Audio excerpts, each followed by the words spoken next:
I'm Charles Eiseb.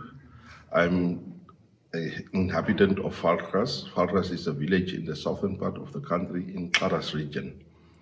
Our origin stems from the Omaheke region, but as a result of the conflicts, our forefathers, ancestors fled down to South Africa, and migrating back, they settled in the southern part of the country.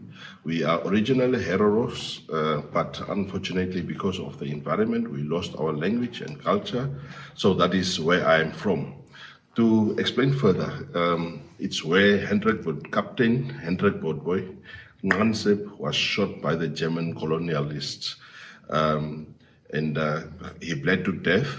His grave was never revealed because of the skulls that were sought after. So that is basically where I come from. We have been involved. Chief Joel Stefanus, late, has been involved with his traditional authority, which is known as Falkras Traditional Authority, in the participation of the genocide negotiations.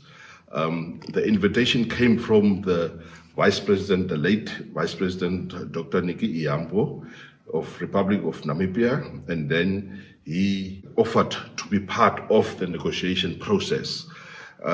He nominated myself and other colleagues to the technical committee, and eventually I was seconded by the technical committee of ONCD to be part of the negotiation team, and I'm the team leader for the negotiation team. We had these discussions with the German counterparts, but this came as a result of the parliamentary motion that was passed in 2004, which says that German and Namibian government should enter into dialogue with the participation of the affected communities. And as an affected community, we are partaking in this process. We are currently 7 around the table. Affected communities are partaking fully in this process. Also, coming back to the Constitution of the Republic of Namibia, the Parliament makes laws and basically motions and so on, and then the executive carries it out. And we, as the government of Namibia, the government of Namibia together with us, we are in the negotiation process.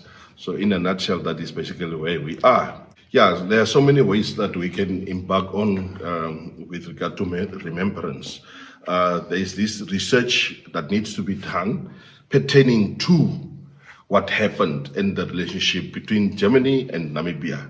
Research, some of us do have German blood as a result of the colonial past, and this needs to be researched in order to establish and so on. There's this relationship of sharing artifacts and so on. There are still some artifacts that belong to Namibia. So the museums like these ones can play a critical role in exchanging that.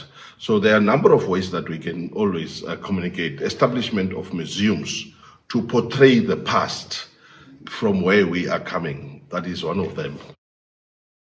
Yeah, it is a reflection of the past, although it is somehow biased towards the German troops and so on. But the reality is this is symbolic for us to establish and replicate what that stone represents, so that that can also be portrayed in Namibia, not only to Hereros, but to Namas, to Damaras, to San, who have been victims of these atrocities. So this can be replicated. Thank you.